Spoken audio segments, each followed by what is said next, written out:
Held in Adelaide, South Australia, this is the largest life-saving event in the world, and Ryle has been our most decorated medal winner for over a decade. I've won the title 5 times now, including 10 individual medals or podium finishes, and this is my 5th International World Championship. So it happens every 2 years. Let's hope for the best, eh? World Champs is obviously the pinnacle in our particular sports. This is where every lifeguard wants to be. The guys qualify in advance and spend years and years training. Some guys put aside 4 years just to get to this level. It doesn't get any bigger than this. These World Championships have over 4,400 competitors with 44 nations represented. It's a hugely diverse event right here in South Australia. Ryle is a World Championship gold medalist in the sprints and flag, and in 2018 was unrivaled in South Africa, but not without injury. I've gone through quite a bit in this year. Tore my hamstring once again. I'm dealing with a sciatic nerve issue, and the age isn't helping either. So juggling life and pushing your hardest at a sport like this where you're competing against guys that do this for a living.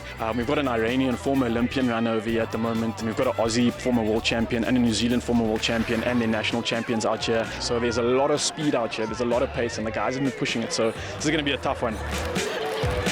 My most memorable rescue has to be 2014 in France. I managed to win the double, so that's winning sprints and beach flags, which kind of amalgamates to becoming the fastest man on sand. It's a test of both agility, speed, and conditioning, and it's never really been done before. So I was the first South African, and I think the first person in the world to achieve that stunt. And since then, just trying to replicate it and learn more about the body and do it again.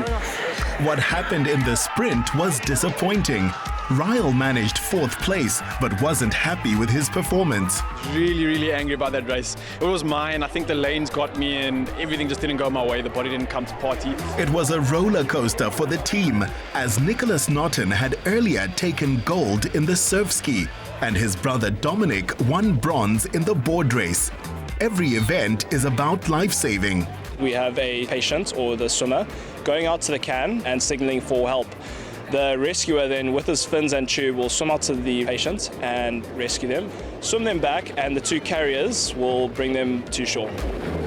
Being very strong in the surf, so far our spirits are high. I think everyone was really excited to get on the beach, and so far it's going really well.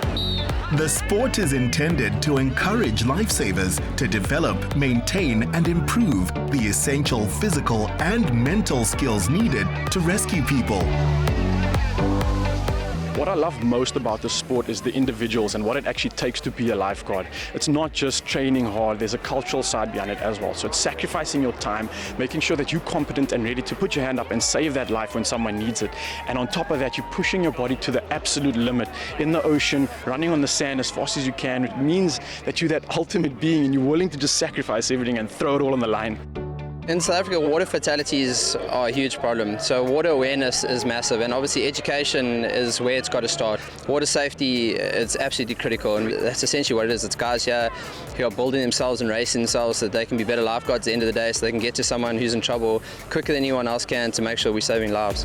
The event is televised to 7 million viewers, and fans lined the beach to see if Ryle and his fellow South African, Mandy Maritz, would take gold in the flags. It's an elimination event, so you start off with 10 competitors and 9 battens, and then you have a run, and then it goes all the way down to 2 competitors and 1 baton, so you fight off for the last baton.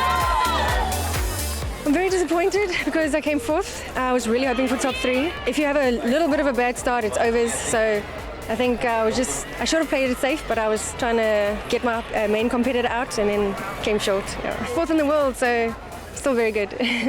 As for top billings man, he was still in the running, though up against the rest of the world and a field including lifesavers a good few years his junior. These kids are so damn fast. Every nation is bringing so much heat, and it's so tough for us from South Africa because we only get every 2 years to test our skills out, where the rest of the guys are going at it constantly. And today, man, the heat was on, the guys were quick. Even in the semis, I had to work for it. Even cramped up in that last run, and I really had to strategize going into that final run and kind of just really switch on, tap into something deep and focus, eh?